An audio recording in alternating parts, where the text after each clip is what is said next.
некалькіх кіламетрах ад упадзення ракі Росі ў Нёман, на скрыжаванні дарогаў у Гародню, Ваўкавыск, масты, раскінулася цяперашняя вёска, а даўней мястэчка Волпа.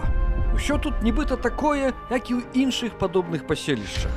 Тая самая забудова, здалёк відныя макаўкі храмаў, асабліва высокія ў драўлянага касцёла, тая ж самая цішыня і нетаропкі рух.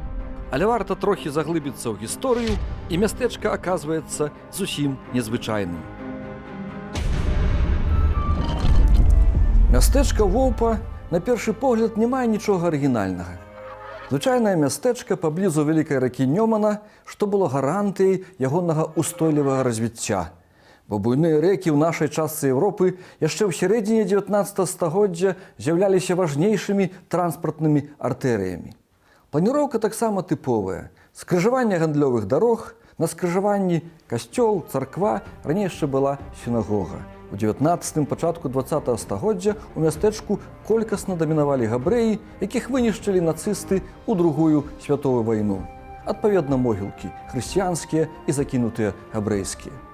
Але ўжо самым пачатку знаёмства з літаратурай па гэтаму паселішчу трапляеш нават у самым кароткім інфармацыйным тэксце на волпінскія незвычайнасці. Найперш касцёл адзіны такі ў Беларусі. Трохі менш інфармацыі пра волпінскую сінагогу таксама незвычайную. Што цікавага ў Волпе, акрамя драўлянага касцёла найбольшага ў Беларусі? Што надзвычайнага здарылася з волпінскай сінагогай? Якія важныя падзеі нашай гісторыі, звязаныя з вядомымі асобамі, адбываліся ў Волпе? Найлепей пагаварыць пра ўсё на месцы, таму кіруемся на Гарадзеншчыну ў Волпу.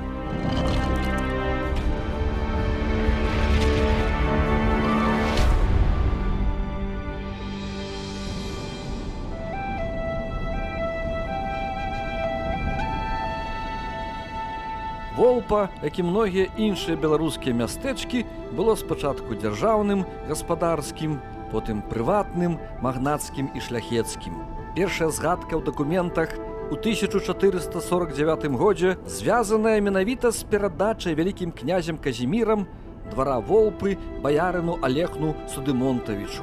Як звычайна на працягу стагоддзяў гаспадары змяняліся, а яны ў Волпе былі неабыякія. Напрыклад, князі гальшанскія, пазней маёнтак набыў сам знакаміты Леў Сапега для свайго сына Казіміра Льва Сапегі, які таксама быў заслужаным дзяржаўным дзеячам у вялікім княстве літоўскім. З Волпай звязана на дзіва шмат звестак пра выбітныя асобы, якія тут гаспадарылі, наведвалі мястэчка або перажывалі важныя жыццёвыя падзеі. Нібыта кароль і вялікі князь Стэфан Баторый апошняе сваё паляванне правёў у пушчы каля Воўпы, дзе прастыў і неўзабаве памёр у Гародні. Нібыта ў Воўпу прыязджаў па справах знакаміты паэт-лацініст Мікола Гусоўскі. Тут гасцяваў кароль і вялікі князь Ян Казімір. Падчас 13гадовай вайны з Масквой у Волпе, хоць ёсць версія і пра Астрыно, у 1662 годзе сканфедараваная шляхта асудзіла ваенным судом і пакарала смерцю палявога літоўскага гетмана Вінцэнта Корвіна-Гасеўскага. І архітэктурныя помнікі ў Волпе незвычайныя. Касцёл 18 стагоддзя – унікальны помнік барока ў дрэве, а ягоны разны драўляны алтар 17 стагоддзя лічыцца выбітным творам дэкаратыўна-манументальнага мастацтва. Захаваліся шматлікія здымкі цудоўнай волпінскай сінагогі, якая згарэла ў Другую святовую вайну. Эліза Ажэшка тут спаткала і праславіла вопінскага жыда Гедаля у аднайменнай навеле «Гедалі», за што герой пехам прыходзіў у Гародню дзякаваць аўтарцы. Каля Воўпы нарадзілася Ларыса Геніюш. Ваўпянцы позна атрымалі самакіраванне пад самы канец Рэчы Паспалітай у 1792 годзе. Аднак свае мяшчанскія правы цанілі і актыўна за іх змагаліся ў 19 стагоддзі ўжо ў царскай Расіі.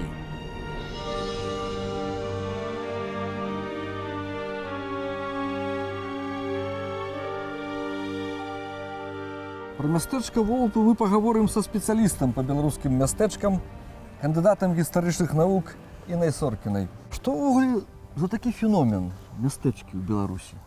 Мястэчкі цікавыя з розных бакоў. Па-першае, гэта скрыжаванне горада і вёскі. Гэта Ужо не вёска, але яшчэ і не горад. Пераходная форма. Так, пераходная форма, такі ўсё ж такі маленькі гарадок са спалучэннем і гарадскіх і вясковых рыс у сваім штодзённым жыцці. Гэта па-першае. А другі вельмі важны момант, што мястэчкі шмат культурныя. А гэты феномен, гэта наш скарб. Гэта вельмі унікальная з'ява, калі тут суіснавалі, жылі пад адным дахам прадстаўнікі як мінімум 3 такіх сусветаў. Гэта беларусы, якія праваслаўныя, каталікі і габрэі. А яшчэ і татары ў тых ваколіцах былі? Так, у Воўпе якраз не, але часам мястэчка яшчэ вылучалася і татарскай супольнасцю. Калі браць Воўпу, то гэта даволі значны рэлігійны цэнтр наваколля. Тут, напрыклад, у пачатку 19 стагоддзя была уніяцкая царква, і сярод прыхаджан уніяцкай царквы, сярод парафіян уніяцкай царквы было 1500 сялян, 92 мешчаніна і 9 шляхцічаў. А ввогуле, якія былі тут культавыя будынкі, якія ацалелі? Ацалеў касцёл і царква на могілках. На жаль, не ацалела габрэйская бажніца, сінагога драўляная была шэдэўрам драўлянай архітэктуры. Яна згарэла ў гады Другой сусветнай вайны, але ў міжваенны час яе паспелі дакладна абмераць, даследаваць, захаваліся ўсе матэрыялы, і гэта дазволіла палякам аднавіць ваўпянскую сінагогу, але там у Польшчы такое мястэчка Белгарай, там створаны такі цэнтр турыстычны, і там стаіць сінагога такая, як у Воўпе была. Па гэтых чарцяжах, абмерах, которые зробленыя міжваенны перыяд. І прыносяць заробкі, прыбыткі сферай турыстычнай. На жаль, там, а не тут.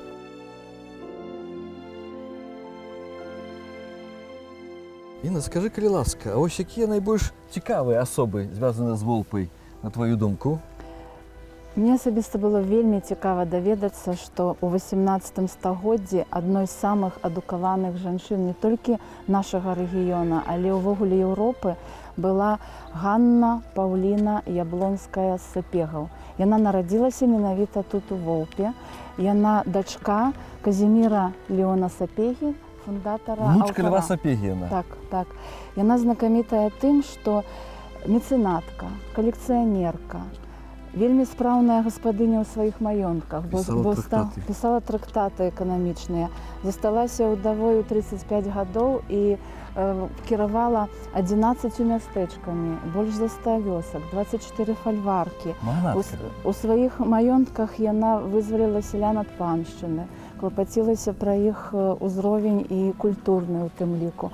Вельмі цікавая асоба. Калі ўжо бліжэй да нашага часу, то вельмі важная асоба, звязаная з наваколлем, гэта Ларыса Геніюш. Яе радзіма гэта Жлобаўцы, недалёка ад Воўпы.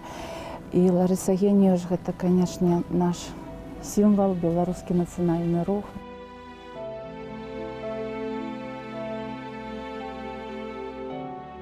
Цікавай старонкай гісторыі Воўпы з'яўляецца змаганне жыхароў за свае правы. Гэта было ў 19 стагоддзі. Гарадзенскі архіў поўны такіх дакументаў, дзе распавядаецца, як сяляне Воўпы не хацелі лічыць сябе сялянамі, а змагаліся за вяртанне мяшчанства, супраціўляліся феадальным павіннасцям, адмаўляліся іх выконваць.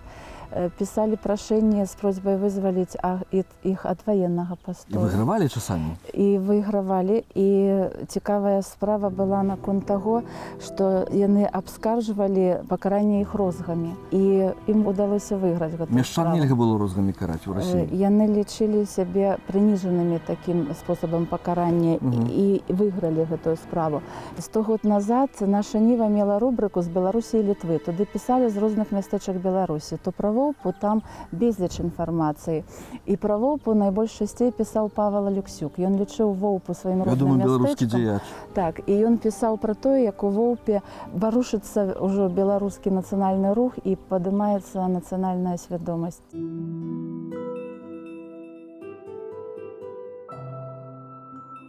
Інна, вот калі пад'язджаеш да Воўпы, здалёк відаць это касцёл. А зблізу ён яшчэ большы, чым здаецца. Так, у мястэчках заўсёды стараліся будаваць храмы велічныя, манументальныя, каб яны прыцягвалі ўвагу ўсяго наваколля. А ваўпянскі касцёл ён яшчэ адметны тым, што гэта найвялікшы драўляны касцёл у Беларусі, узведзены ў 1773 годзе ў стылі позняга барока. Па фундацыі біскупа інфлянскага Яна Касакоўскага. То есть это будынак 18 стагоддзя Так, драўляны. драўляны будынак 18 А разьбы нема, там стагоддзя. ўсё-таки дрэва, нема такіх барочных гэтых выгінаў. Ён выглядае звонку даволі так строга, велічна.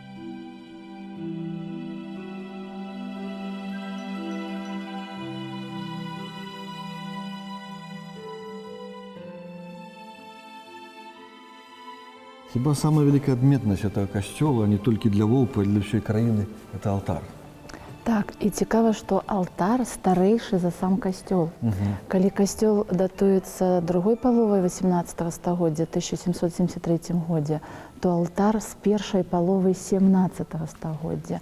І яго фундатар, вельмі знакамітая асоба, гэта сын Льва Сапегі, Казімір Леон Сапега. Таксама вядомы дзеяч Вялікага княства Літоўскага. Так, і алтар утрымлівае гербы роду Сапегаў. З аднаго боку і з другога боку ёсць герб Сапегаў. Недаўна хіба адноўлены быў, бачыце? Так, ён нейкі час быў на рэстаўрацыі і цяпер паўстаў у такой ужо поўнай прыгажосці пасля рэстаўрацыі. А стыль паміж алтаром, архітэктурны мастацкі стыль і касцёлам ёсць розніца?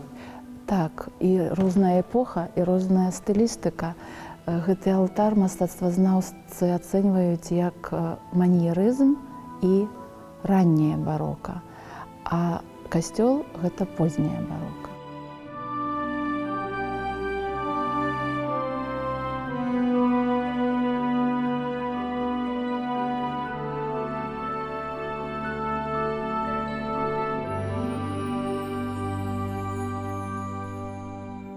Мы знаходзімся на габрэйскіх могілках. От мне на галаве шапка, як паложана па звычаю мужчынам быць у галаўным уборы. Іна, я хачу спытаць, Волпа была ў значнай ступені габрэйскім мястэчкам у 19 стагоддзі, 20-м. Волпа стала габрэйскім яшчэ раней мястэчкам. І ў 19-м, першай палове 20-го стагоддзя большая частка жыхароў былі габрэямі. Хоць мы знаходзімся на могілках, але мне хацелось бы сказаць пра жыццё, пра габрэйскае жыццё ў Волпе. Габрэйская абшчына Волпы, як і ў іншых мястэчках, была надзвычай актыўнай і ў гаспадарчым, і ў эканамічным, і ў сацыяльным планах. Напрыклад, у той жа Волпе 4 кірмашы, 25 крам, шэраг гарбарняў. І от гэтага бурлівага жыцця, от этой масы людзей, это все, што засталося. І прычына гэтага, гэта другая сусветная вайна, гэта катастрофа, халакост. Ларыса Геніюш вельмі трапна заўважыла. У яе ёсць такія вершаваныя радкі пра Волпу. Вораг мястэчка вайною панішчыў, пакінуўшы вёску. Тут якраз адзначана, што габрэі складалі гарадскі элемент і Волпы, і другіх мястэчак. А не стала габрэяў, і сёння Волпа – гэта вёска.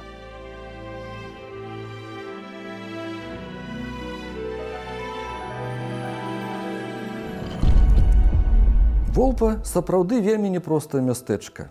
І той храм відны з дарогі, самы вялікі драўляны касцёл у Беларусі, а ягоны алтар – шэдэўр дэкаратыўна-прыкладнога мастацтва. А колькі знакамітых людзей лёс звязаў з гэтым мястэчкам, сам пра тое не так даўно даведаўся.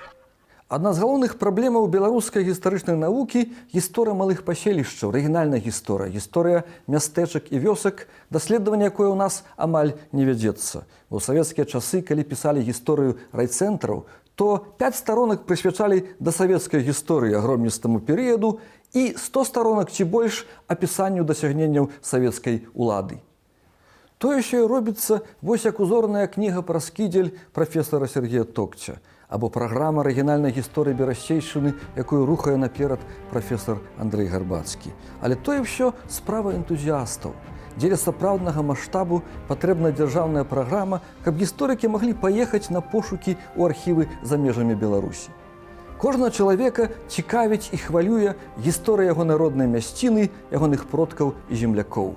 А калі яшчэ ў яе вывучэнне ўцягнуць саміх мясцовых людзей, як тое зрабіў у светлай памяці Алесь Белакос у Гудзевічах, то ўжо атрымліваецца магутны патрыятычны імпульс, выхаванне грамадзянаў, а не насельніцтва паслухмянага любой уладзе.